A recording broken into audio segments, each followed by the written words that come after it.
Hello my fellow wizards, today I want to discuss a topic that I think deserves more attention and scrutiny, secret bosses. And no, right out of the gate I want to be clear, I am not talking about skeleton key bosses. If you want to hear about those gatekeeping jerks, you can watch my other video on the topic. Shuffle off now, go on. You're still here? It's over. Go home. Okay. Now that it's just us cool kids left, when I say secret bosses, I mean actually secret, as in they aren't marked on the map, don't appear in quests, and are generally off the beaten path. Some almost seem added in as an afterthought by developers, or maybe part of cut content and quests that never saw the light of day. Yes, while many of you were busy rushing through the worlds of the spiral at top speed, spamming the spacebar as fast as your impatient little wizard hands could go so you didn't have to read any dialogue, there were hidden bosses just out of sight, waiting for the worthy to discover them. Some of these bosses drop rare pets and seeds, crowns, and no auction gear, or give you badges for defeating them, while others, well, don't really drop anything that interesting, but I still think they're cool, okay? I don't have to justify myself to you people. I just think they're neat. Even for the bosses that don't give you anything that good for finding them and beating them, I still think there's a certain satisfaction in discovering something that a lot of people haven't. Then again, I'm a completionist at heart, so you do you. Today, I'm going to focus on secret bosses from just the first arc to start, because there are actually too many secret bosses to cover in just one video. Alright, let's start out with good old Wizard City and the Fairy Queen. Wait, no, not that one. Okay, so this one is probably low-hanging fruit, but this is an OG secret boss and likely the first one you'll ever encounter as a new wizard, so show some respect. Up until the summer of 2019, with the first-time user experience update, the Fairy Queen boss could be found wandering the street closest to the hedge maze at the end of Unicorn Way. She was the only rank 1 boss in the game and dropped one-day versions of an assortment of different mounts. While not exactly hidden in the traditional sense, I still consider her a semi-secret roaming boss, as she does not appear in any quests in the area. Well, except for the ones where she counts as a dark fairy mob, not a specific boss, so it counts. Unfortunately, today you can no longer find her because she was removed from the game after the 2019 summer update, although a rank 14 version of her still exists in the Rattlebones Exalted Challenge. May she rest in peace.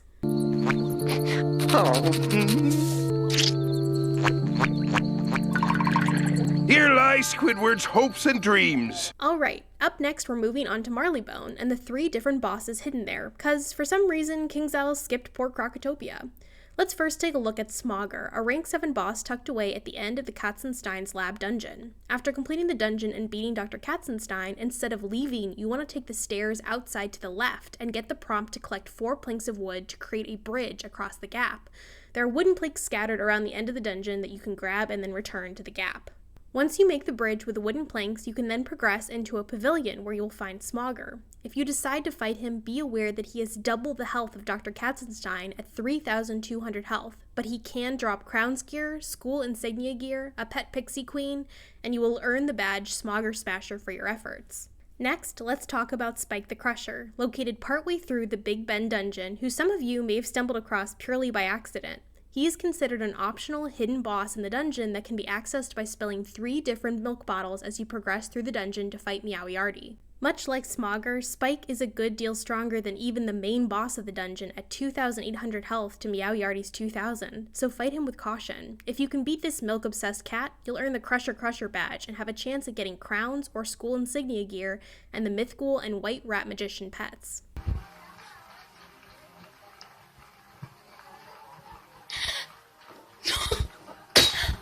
Up next is Old Smoky, who some of you older wizards will remember used to hang out in the Counterweight East dungeon as a mandatory encounter. However, KingZell decided to remove him at some point, so now he sits, alone and friendless, as an optional encounter slightly off the beaten path of the Ironworks dungeon, just kind of standing there, waiting, watching. He's just standing there, menacingly! If you're brave enough to face him, he can drop several pieces of no auction gear, and you'll do him the favor of putting him out of his misery one more time. On to the next world, Mooshu. First off, we have Akuji, a boss hidden in the Tree of Life near the southeast portion of the map. As a secret boss, he in particular is really interesting to fight as he has the ability to duplicate himself depending on how many wizards are present in the battle. If more than 2 wizards join the fight, 3 separate Akuji bosses will spawn along with 1 minion.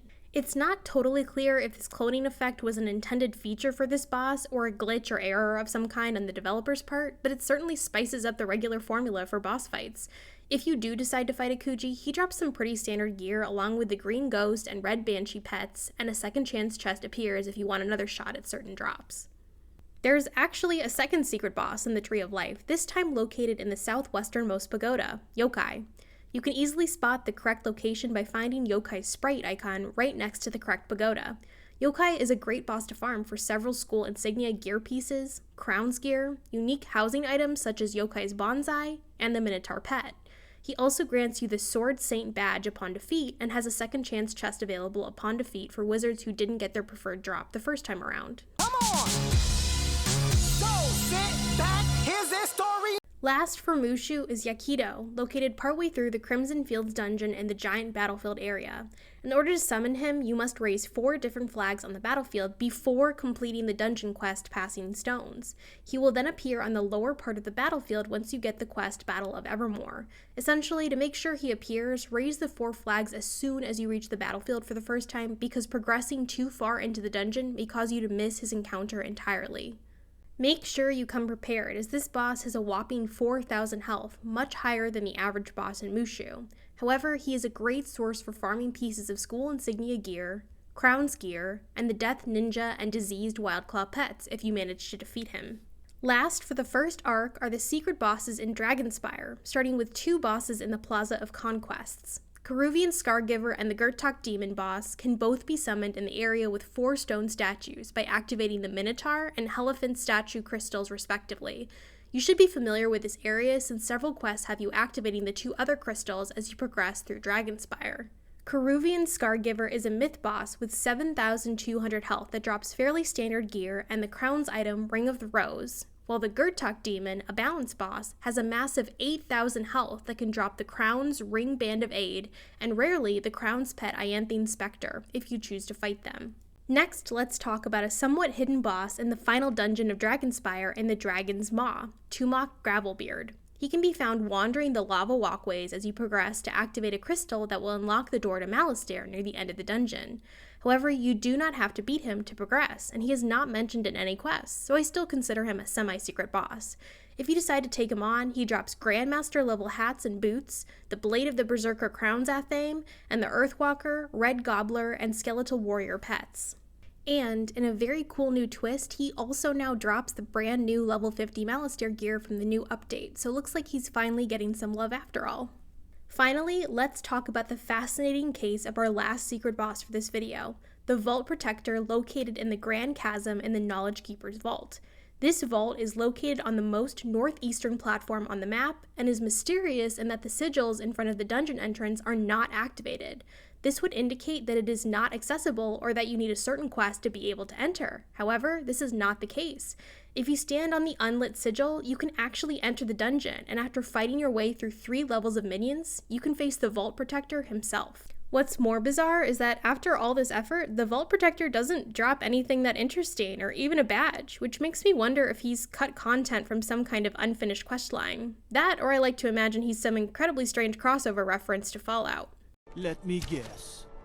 Someone stole your sweet roll. Interestingly, the developers seem to nod to his lack of clear purpose in the game with his animus description, which reads, "Protects the vault of the Knowledge Keeper." Ironically, it doesn't know why. While it's a pity that this boss doesn't drop anything worth farming for, he's still a really interesting boss to discuss and is likely one of the more obscure and least discovered bosses in the first arc. Alright, my fellow wizards, those are the secret bosses from the first arc that I could find. What are your favorite secret bosses, and which ones, if any, did you not know about? If you enjoyed this video, please consider liking and subscribing, and as always, I hope to see you out there in the spiral, and happy questing.